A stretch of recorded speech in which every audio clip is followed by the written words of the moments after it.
untuk apa bangun rumah bagus, untuk apa beli mobil mahal-mahal. Mobil tak dibawa mati, mobil bisa dibawa mati. Wakafkan untuk ambulan. Rumah bisa dibawa mati, bisa. Wakafkan menjadi rumah Quran. Ini yang Ustaz bicarakan ini buktinya ada atau tidak ada? Ada. Assalamualaikum Ustaz Somad. Waalaikumsalam.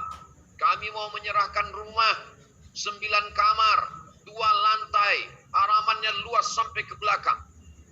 Bapak di mana? Di Surabaya. Rumahnya di mana? Di Pekanbaru. Penceramahnya di Pekanbaru yang berwakaf orang Surabaya. Masya Allah, tabarakallah. Penyerahan rumah wakaf. Jadi, sudah ditempati. Itulah rumah yang bisa dibawa mati.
Nabi punya anak muda bernama Zaid bin Sabit.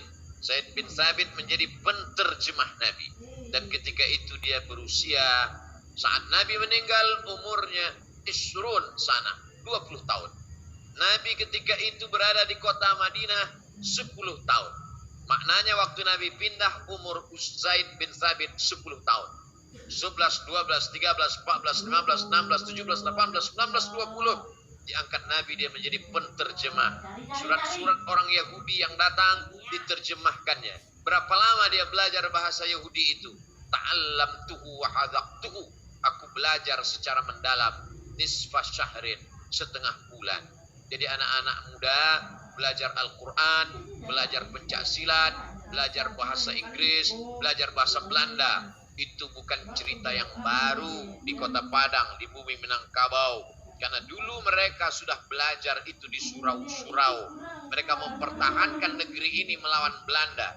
Karena momen kita 17 Agustus, hari ulang tahun Republik Indonesia, dan di bulan yang sama juga kita sedang memperingati Kota Padang yang ke-352 tahun, masuk abad keempat, sejalan, sentuh hembusan nafas orang Minangkabau, sejalan antara adat dengan agama. Satu hembusan nafas di bulan Agustus, seperjalanan antara peringatan kemerdekaan Indonesia, peringatan Kota Padang, bil khusus lagi tahun 2021 ini, sejalan pula dengan 1 Muharram. Saudara yang dimuliakan Allah Subhanahu wa taala, ini semua tak lain tak bukan mengingatkan kita lagi, merefresh, menyegarkan ingatan kita lagi bagaimana kita mengelola masjid sehingga dia tidak hanya sebagai tempat ritual ibadah. Apalagi jangan sampai anak-anak muda kita menganggap masjid hanya tempat penyelenggaraan jenazah. Banyak anak-anak muda takut ke masjid. Kenapa? Dipajang pula kereta jenazah di pintu. Kalian tak ke masjid? Batang kawan nampu ke masjid 2 kali matinya dia. Takut mereka ke masjid. Bagaimana kita menata masjid? Saya ingin sejalan antara masjid, pendidikan, dan pengelolaan anak muda. Maka ini semua, anak muda tidak mau diceramahi. Mereka mau diajak dialog interaktif. Mungkin bulan September acaranya dialog di masjid, temanya adalah bahaya narkoba. Narasumbernya 3 orang. Kepala Dinas Kesehatan, lalu kemudian Bapak Kapolresta, lalu kemudian Ustadz. Nah, yang pertama Pak Dinas Kesehatan dulu bicara. Ini kalau dipakai narkoba ini nanti disuntik ujung-ujungnya mati. Gitu. mati, kata anak muda. Habis itu, Pak Kapolresta, silakan Pak. Kalau kalian melanggar undang-undang sekian, kalian akan ditembak mati juga. Mungkin yang melembutkan ini Ustaz. Ustaz, jelaskan lu tentang narkoba, kata Ustaz. Kalian kalau pakai ini neraka jahanam tempat kalian. Ternyata tak ada yang lembut masalah narkoba. Ini kata dia. Habis September, Oktober dialog interaktif dengan anak-anak di masjid. Temanya apa? Disinggung oleh Bapak Wali Kota Padang tadi. Bahaya LGBT. Narasumbernya 3 juga. Yang pertama, kepala dinas, dilihat dari aspek kesehatan. Yang kedua adalah Bapak dari kepolisian. Yang ketiga dari Ustadz. Apa kata Pak Kepala Dinas Kesehatan? LGBT ini bahaya karena dia penyebaran virus HIV AIDS. Kalau sudah kena virus HIV AIDS, tunjukkanlah gambar yang diambil dari museum LGBT di Bangkok. Ada di sana museum orang kena virus HIV AIDS, habis daging-daging di badannya, tinggal tulangnya saja lagi. Nah, inilah bahayanya kalau sudah kena penyakit ini. Lalu kemudian Pak Polisi menjelaskan bahwa ini bahaya, akan keributan. Orang yang kena LGBT ini emosionalnya tidak stabil. Berapa banyak orang LGBT ternyata pembunuh berantai. Pembunuh berantai, dendam kesumat, emosinya tak stabil, itu rata-rata LGBT. Lalu kemudian Ustadz. Anak-anak muda ini berharap Ustadz mudah-mudahan cerita, marilah kita bersabar menghadapi LGBT. Bagaimana Pak Ustadz tentang LGBT ini? Ada hadisnya kata Pak Ustadz. Apa hadisnya? Wan ra'aitumuhu ya'malu amala qaumi Lut. Kalau kamu lihat mereka melakukan perbuatan umat Nabi Lut, homoseksual, faqtulul fa'il wal maf'ul. Bunuh dua-duanya. Wah, ada lembutnya ini kata dia. Ini penting. Karena anak-anak muda sudah bosan mendengarkan kata sambutan ceramah. Dia mau dialog. Mungkin pengantar 5 menit dari dokter, 5 menit dari polisi, 5 menit dari Pak Ustadz. Habis itu dia dialog interaktif. Dia mau direkam, dia mau melihat diri dia di acara live, TV, di internet. Dia mau melihatkan jati diri dia. Nanti kalau aku bertanya, tolong kau rekam ya.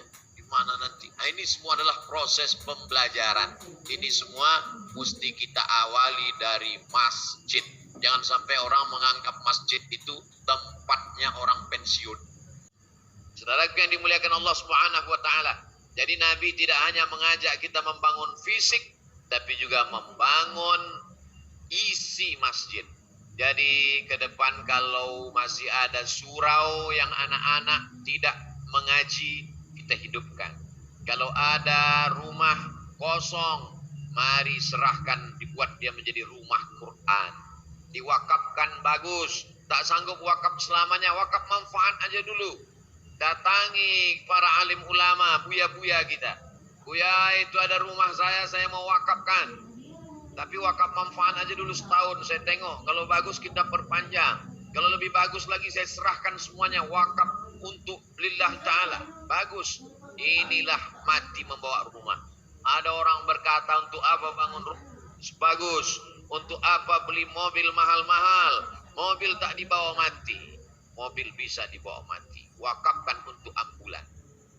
Rumah bisa dibawa mati. Bisa. Wakafkan menjadi rumah Quran. Ini yang Ustaz bicarakan ini buktinya ada atau tidak ada? Ada. Assalamualaikum Ustaz Somad. Waalaikumsalam. Kami mau menyerahkan rumah 9 kamar, 2 lantai, halamannya luas sampai ke belakang. Bapak di mana? Di Surabaya. Rumahnya di mana? Di Pekanbaru. Penceramahnya di Pekanbaru yang berwakaf orang Surabaya. Masya Allah, tabarakallah. Penyerahan rumah wakaf. Jadi, sudah ditempati. Itulah rumah yang bisa dibawa mati. Mana boleh Ustaz ceritakan amal orang? Tak saya sebutkan namanya. Dia tidak ria. Saya memberikan motivasi.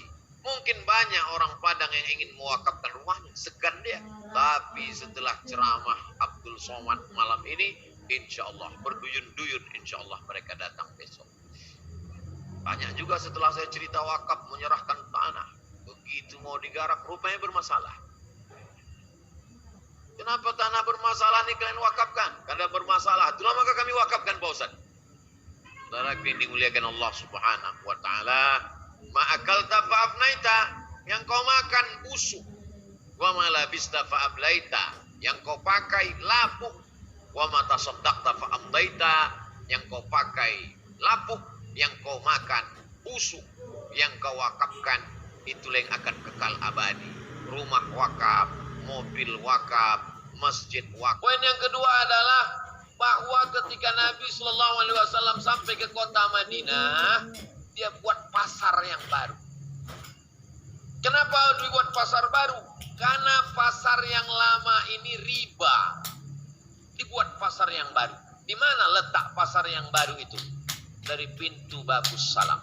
Jadi kalau kita masuk ke Masjid Nabawi lewat pintu Babus Salam, di arah pintu Babus Salam itulah pasar yang didirikan oleh Nabi Muhammad Sallallahu Alaihi Wasallam.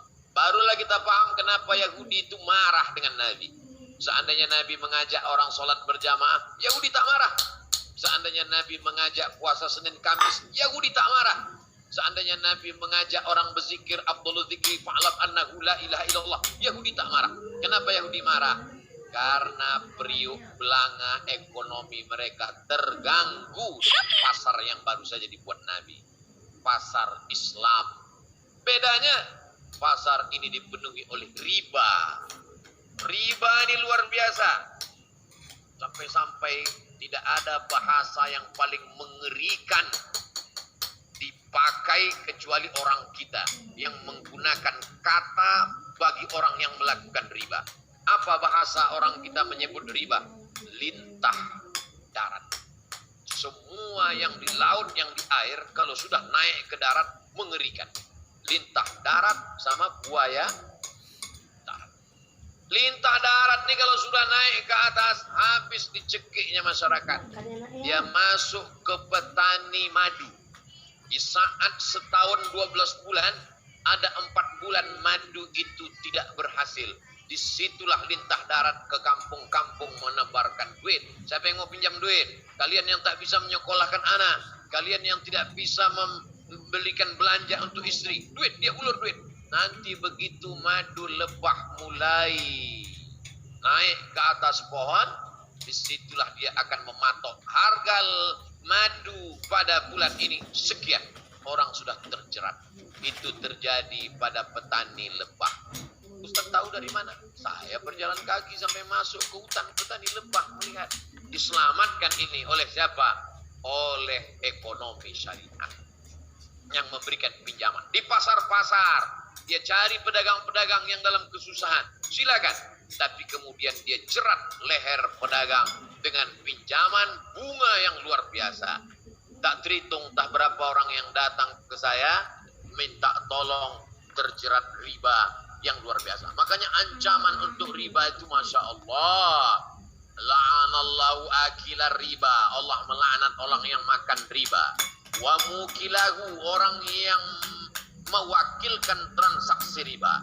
Wa katibahu, pegawai pencatat penulisnya. Wa syahidaihi, dan 2 orang yang jadi saksinya. Kulluhum sawa, semuanya mereka sama, semua makan riba. Ayyuma lahmin, setiap daging di badan. Nabata min haramin, kalau dia tumbuh dari yang haram. Fannaru aulabi, tempatnya api neraka jahanam. Rajulun as'as, ada orang yang rambutnya kusut, albar, berdebu. Yamuddu yadaihi ila sama, tangannya dia angkat ke langit berdoa, ya Rabb, ya Rabb. Doanya tak dikabulkan Allah. Kenapa doanya tak dikabulkan Allah? Mat'amu haram, makanannya haram. Masrabuhu haram, minumannya haram. Malbasuhu haram, pakaiannya haram.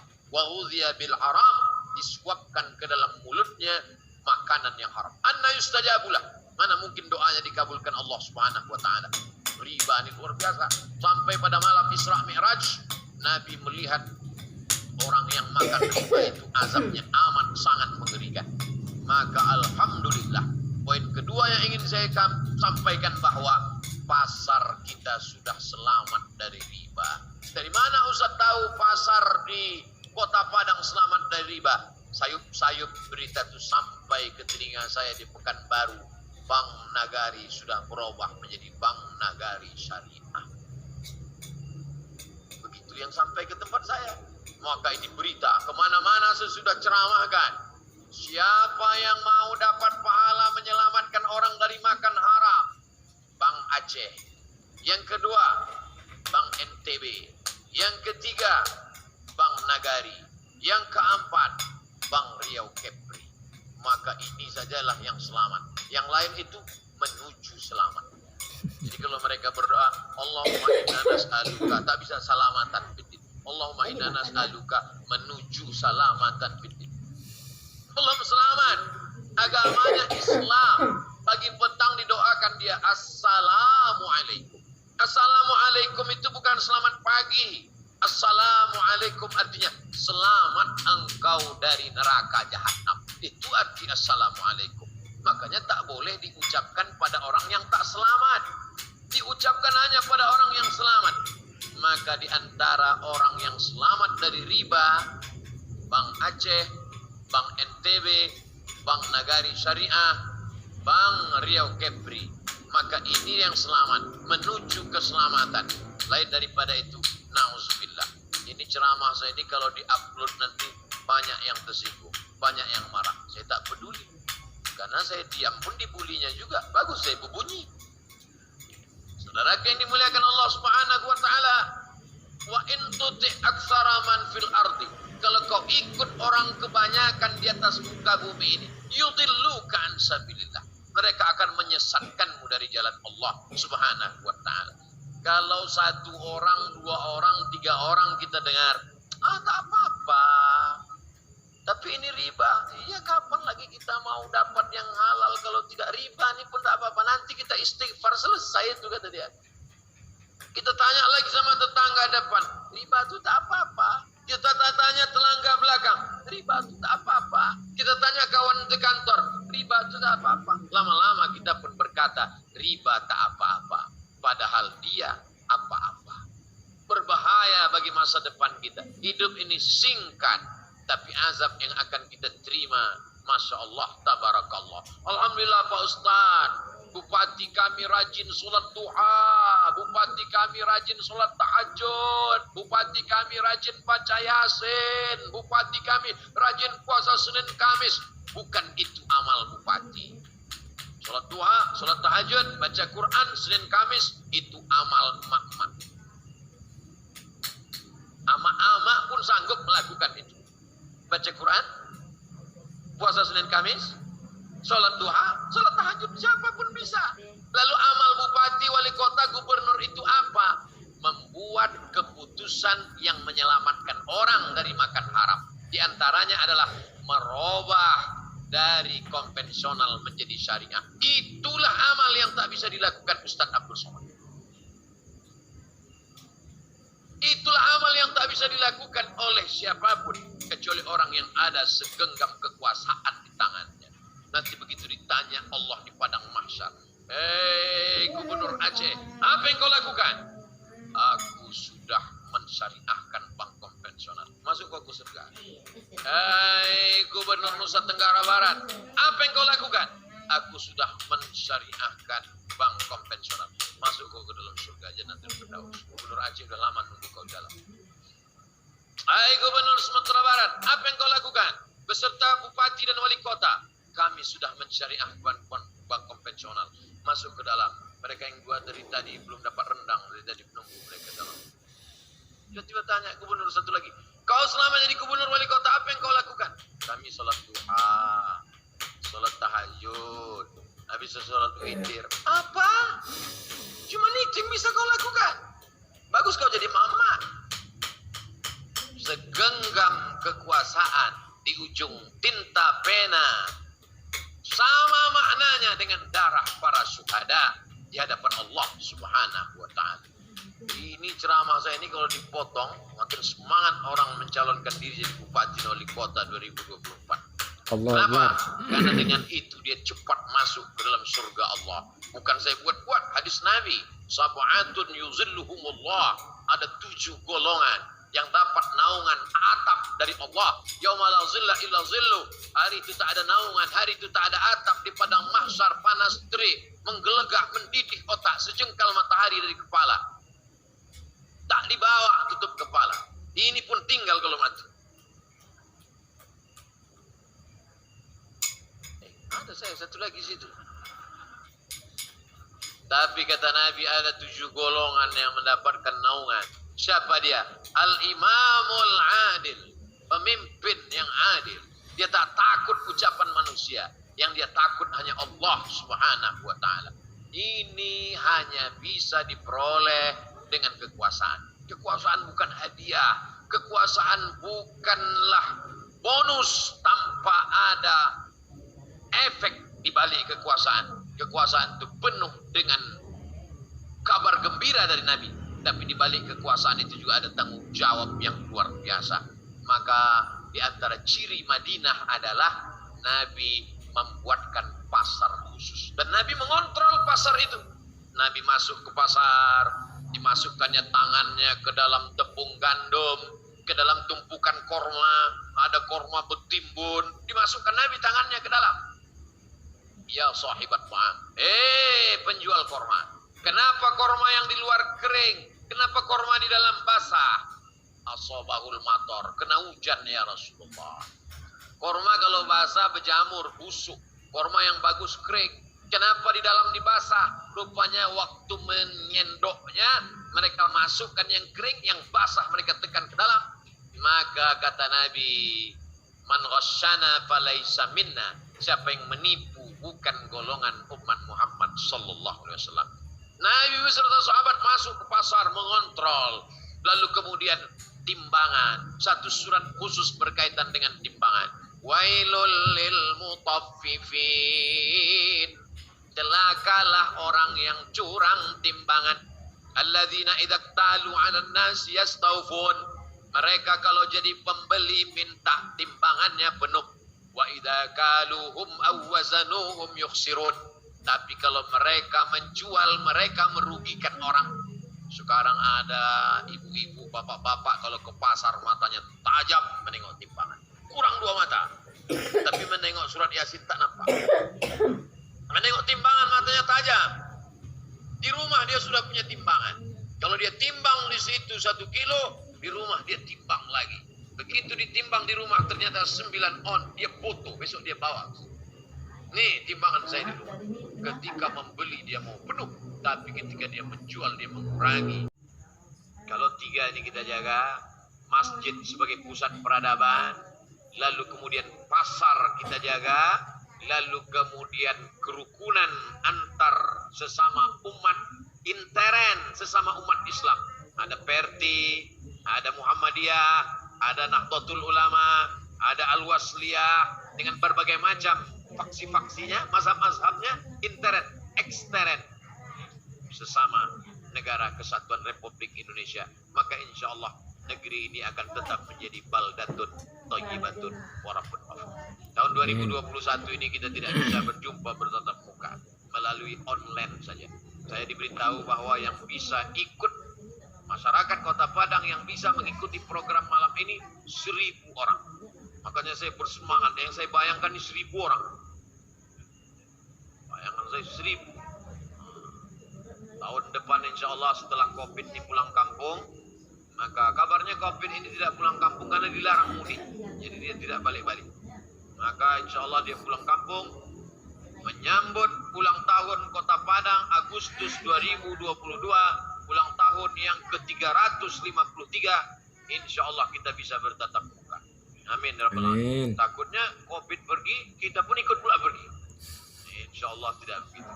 Nah, ibu yang dimuliakan Allah Subhanahu wa taala, tadi ada jamaah kita yang memberi saya parfum, begitu saya oleskan, tak berbau.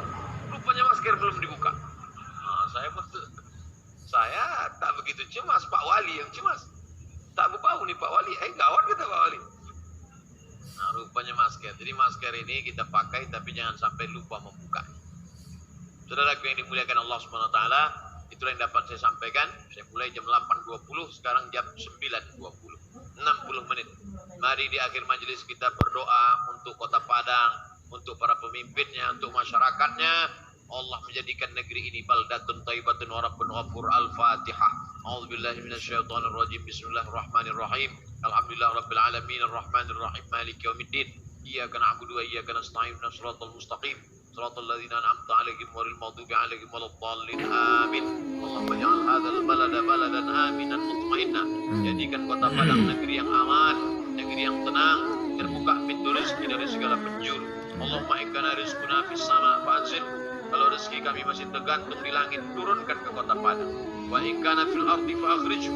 Kalau masih tertanam di dalam tanah, naikkan ke kota Padang. Wa ikkana ba'idan faqarribhu. Kalau masih jauh di tengah lautan, dekatkan kota Padang. Wa ikkana mu'siran fayassirhu. Kalau sulit susah rezeki itu, maka mudahkan untuk kami ya Allah. Allahumma arzuqna rizqan halal tayyiban mubarakan fi. Berikan kami rezeki yang halal dan barakah supaya kami bisa berwakaf, berinfak, membangun masjid. Allahumma ja'alna min mu'ammiri masajidik. Jadikan kami orang-orang yang memakmurkan masjid-Mu. Allahumma ja'al abna'ana wa banatina minas shalihin was shalihat. Anak-anak kami di kota Padang ini jadikan anak-anak yang soleh dan solehah. Min hufazil Quran wal hafizan. Menjadi para penghafal Quran. Minal mujahidina fi sabilik.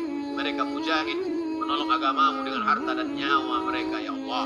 Allahumma dafa'an al-ghala wal waba wal fahsya wal riba wal zina. Selamatkan kota Padang dari malapetaka, bencana, riba, zina, narkoba, LGBT, perbuatan keji dan mungkar. Allahumma dafa'an al-waba. Angkatlah wabah COVID-19 ini ya Allah dari negeri kami, dari kota kami, dari bangsa kami, dari umat kami ya Allah. Rabbana ighfir lana dzunubana. Pemimpin kami, orang-orang tua kami, ampunkan dosa-dosa mereka. Wali masyayikhina, tuan-tuan guru kami, buya-buya kami. Wali asatidatina, ustaz-ustaz kami. Wali ikhwanina, kawan kami, sahabat kami, jiran tetangga kami. Banyak silap salah kami, ampunkan segala dosa kami ya Allah. Wa tub alaina, terima taubat kami ya Allah. Allahumma taqabbal minna salatana, terima salat kami, wa siyamana, puasa kami, wa takhasyu'ana, khusyuk kami, wa ta'abbudana, ibadah kami, wa tammim taqsirana, sempurnakan segala kekurangan-kekurangan kami ya Allah. Allahumma inna na'udzubika minal hammi wal hazan. Jauhkan kami dari susah hati dan kesulitan, wal ajzi wal kasal. Jauhkan kami dari sifat lemah dan malas, wal jubni wal bukhul. Selamatkan kami dari sifat pengecut dan pelit, wadal indain wa ghalabatir rijal. Selamatkan kami dari dililit utang dan dikuasai orang lain. Rabbana atina fid dunya hasanah wa fil akhirati hasanah wa qina adzabannar. Wa sallallahu ala sayyidina Muhammad wa ala alihi wa sahbihi wa sallam walhamdulillahi rabbil alamin. Taqabbalallahu minkum minna wa minkum taqabbal ya karim. Terima kasih segala perhatian.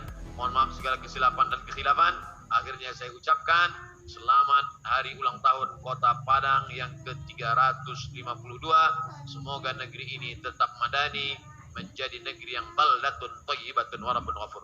Terima kasih. Wassalamualaikum warahmatullahi wabarakatuh.